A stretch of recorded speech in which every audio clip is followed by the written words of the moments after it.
While you were scrolling social media, Turkey quietly became the 9th most powerful military on Earth, selling $7 billion worth of weapons globally. But here's what nobody saw coming. Their secret weapon isn't jets or tanks. It's something that looks like a kitchen appliance but fights like a predator. 20 years ago, Turkey couldn't manufacture a decent rifle. Today, they're outgunning nations that have been military superpowers for centuries. The transformation is so dramatic it sounds impossible. But stick around, because I'm going to show you exactly how they pulled off the greatest military comeback in modern history. In 2003, Turkey was importing 80% of their military equipment, outdated Soviet gear, dependency on foreign suppliers, and zero respect on the global stage.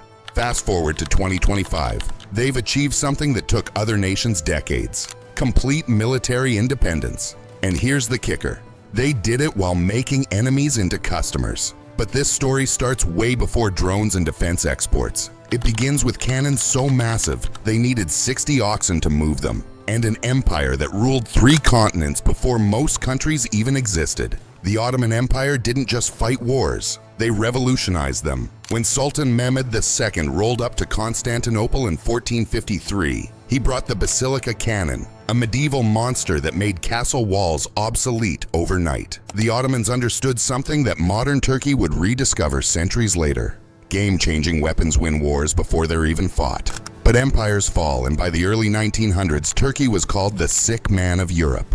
World War I nearly destroyed them completely. Then came Mustafa Kemal Ataturk, who threw out the sultans and declared something revolutionary: Turkey would never be dependent on foreign powers again. Here's where the story gets interesting. While other nations were debating drone ethics in committee meetings, Turkey was building them in garages. The Bayraktar TB2 started as a family business project. Today it's exported to 33 countries and has more combat kills than some entire air forces. The Syrian conflict became Turkey's testing ground. Every mission, every strike, every success was data.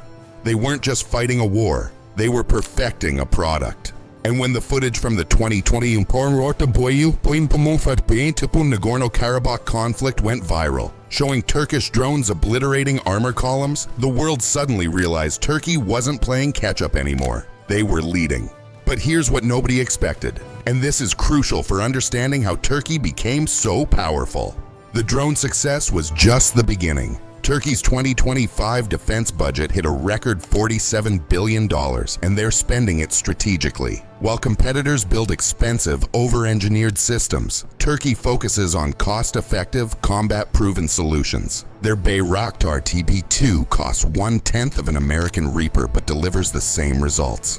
The numbers tell an incredible story. Defense exports jumped 29% in 2024 alone, reaching $7.154 billion. Baykar, the drone manufacturer, exported $1.8 billion worth of equipment by themselves. That's more than entire defense budgets of some NATO countries. And here's something that should terrify traditional suppliers: Turkey doesn't attach political strings to their sales. No lengthy approval processes, no congressional hearings, no human rights lectures. Want drones? Pay the price, take delivery.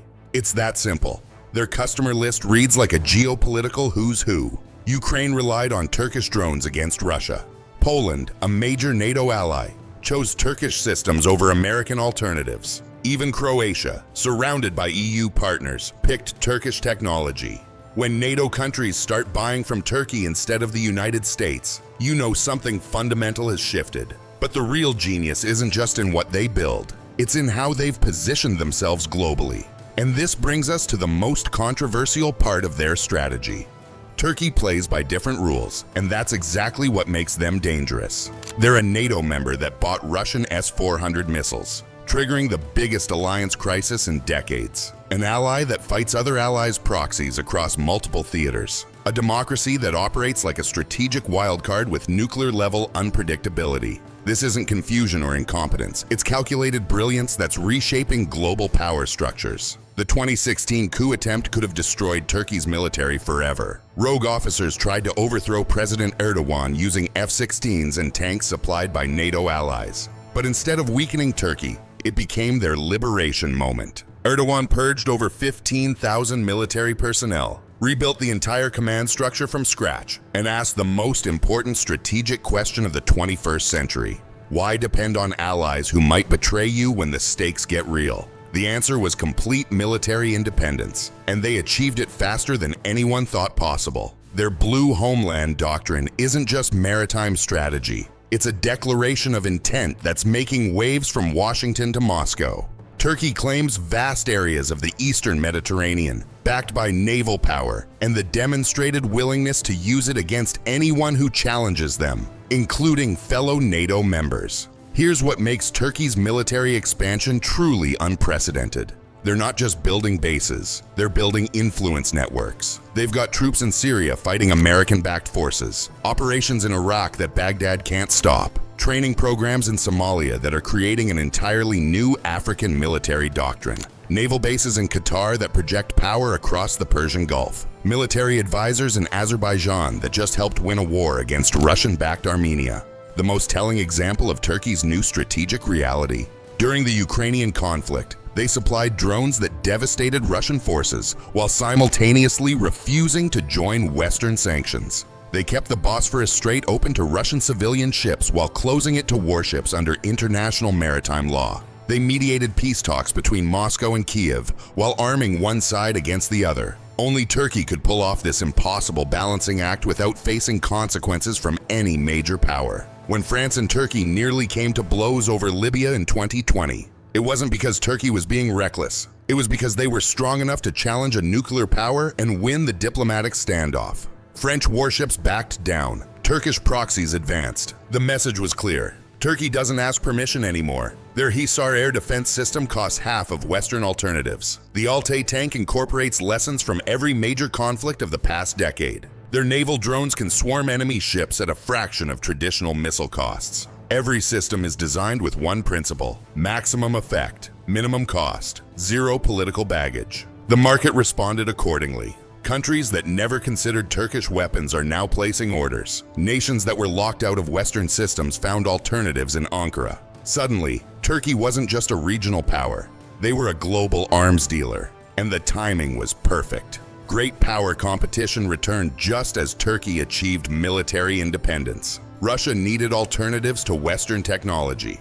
China wanted to break American military dominance. Middle Eastern countries sought protection without political interference. Turkey provided solutions to all of them. The result? In 2025, Turkey ranks as the 9th most powerful military globally, ahead of traditional powers like Italy, Canada, and South Korea. Their defense industry employs over 80,000 people and achieves nearly 80% domestic production. They've gone from importing everything to exporting everywhere. From Ottoman cannons that shattered medieval walls to drones that dominate modern battlefields, Turkey has never stopped innovating in warfare. The question isn't whether they'll grow stronger, it's how much stronger they'll become. With new conflicts brewing worldwide and traditional suppliers losing market share, Turkey's military story is just getting started. What do you think about Turkey's rise to military superpower status? Drop your thoughts in the comments, smash that subscribe button, and hit the bell icon because we're covering more shocking military transformations that nobody saw coming. The next video will blow your mind.